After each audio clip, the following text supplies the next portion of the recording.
कोई कहता है कि भगवान दत्तात्रेय योगी हैं, तो कोई उन्हें भगवान विष्णु के अवतार बताते हैं, परंतु वास्तव में सत्य तो यह है कि महायोगेश्वर दत्तात्रेय भगवान विष्णु के अवतार हैं। भगवान विष्णु जो संपूर्ण जगत के पालन करता है, हम उन्हें नतमस्तक होकर नमन करते हैं। भगवान दत्तात्रेय कौन हैं? वह जन्मे थे या उत्पन्न हुए थे? इन सभी तथ्यों पर मनुष्य असमंजस में रहता है। आज हम आपको श्रीमद् भागवत पुराण में वर्णित भगवान श्री दत्तात्रेय से संबंधित वास्तविकता से परिचित कराएंगे। अगर आप हमारे चैनल पर पहली बार आए हैं तो चैनल को सब्सक्राइब अवश्य करें तथा वीडियो को शेयर करें। अधिक समय न लेते हुए आरंभ करते हैं।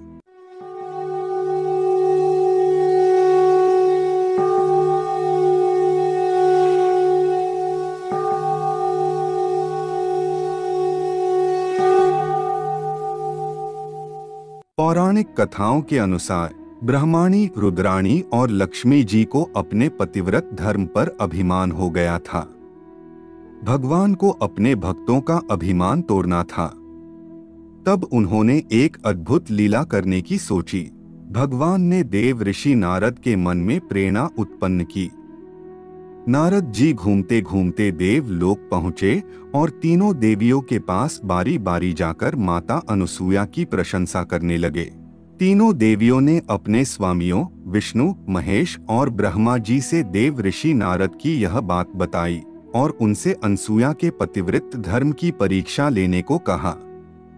साधु वेश बनाकर त्रिदेव अत्रि मुनि के आश्रम में पहुँचे। महर्षि अत्रि उस समय आश्रम में नहीं थे। अतिथियों को आया देख देवी अनसुया ने उन्हें प्रणाम कर अर्घ्य, कंदमूल आदि अर्पित किए, किंतु वे बोले कि हम लोग तब तक आतिथ्य स्वीकार नहीं करेंगे जब तक आप हमें अपनी गोद में बिठाकर भोजन नहीं कराती। यह बात सुनकर देवी अनसुया चकित रह गई, किंतु अतिथि धर्म का पालन करते हुए उन्होंने श्री नारायण जी का ध्यान किया, अपने पतिदेव का स्मरण किया और इसे भगवान की लीला समझकर वह बोली, यदि मेरा पतिव्रत धर्म सत्य है तो यह तीनों साधु 6 माह के शिशु हो जाएं। इतना कहते ही तीनों देव 6 माह के शिशु बनकर रुदन करने लगे। तब माता ने उन्हें गोद में लेकर दूध पिलाया, फिर पालने में झुलाने लगी। ऐसे ही कुछ समय व्यतीत हो गया। जब त्रिदेव देवलोक वापस न आए तो तीनों देवियां अत्यंत व्याकुल हो गई और स्वयं देवी अनसुया के पास आईं। और यहाँ आकर तीनों देवियों ने उनसे आग्रह किया कि वे उन्हें उनके पति सौंप दें। देवी अनसुया ने अपने पतिव्रत धर्म से तीनों देवों को पूर्व रूप में कर दिया। इस प्रकार प्रसन्न होकर तीनों देवों ने अनसुया से वर मांगने को कहा। तो देवी बोली, आप तीनों देव मुझे पुत्र रूप में प्राप्त हों। तथास्तु कहकर तीनों देव और देवियां अपने अपने लोक को प्रस्थान करने लगे। कालांतर में यही तीनों देव माता अनसुया के गर्भ से जन्मे थे।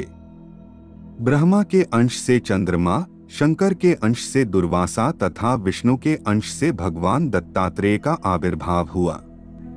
भगवान दत्तात्रेय त्रिदेवों के मिले-जुले रूप हैं। दत्तात्रेय का शरीर तो एक है, लेकिन उनके 3 शीश और 6 भुजाएं हैं। भगवान दत्तात्रेय से एक बार राजा यदु ने उनके गुरु का नाम पूछा तो बड़े विनम्र भाव से भगवान दत्तात्रेय ने कहा, आत्मा ही मेरा गुरु है, तथापि मैंने 24 व्यक्तियों से गुरु मानकर शिक्षा ग्रहण की है।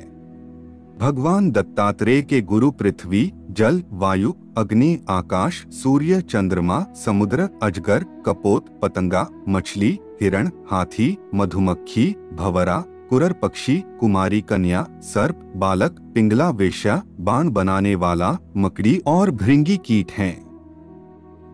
आदौ ब्रह्मा मध्ये विष्णुरन्ते देवः सदाशिवः मूर्तित्रय स्वरूपाय दत्तात्रेयाय नमोस्तुते। ब्रह्म ज्ञानमयी मुद्रा वस्त्रे चाकाश भूतले प्रज्ञान घन बोधाय दत्तात्रेयाय नमोस्तुते।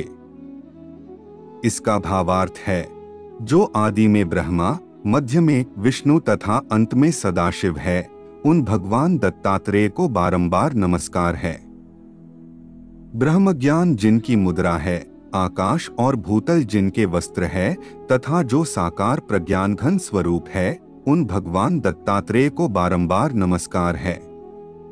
यदि आप भगवान दत्तात्रेय के रूप को ध्यानपूर्वक देखें तो आप उन्हें कभी भी अकेला नहीं पाएंगे।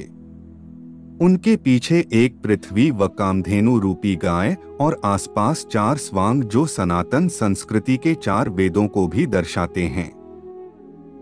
हम यह भी देखते हैं कि भगवान दत्तात्रेय एक विशाल उदुम्बर यानी गूलर के वृक्ष के नीचे खड़े हैं, क्योंकि यह वृक्ष श्री दत्तात्रेय का पूजनीय रूप है तथा उसमें दत्त तत्व अधिक मात्रा में पाया जाता है।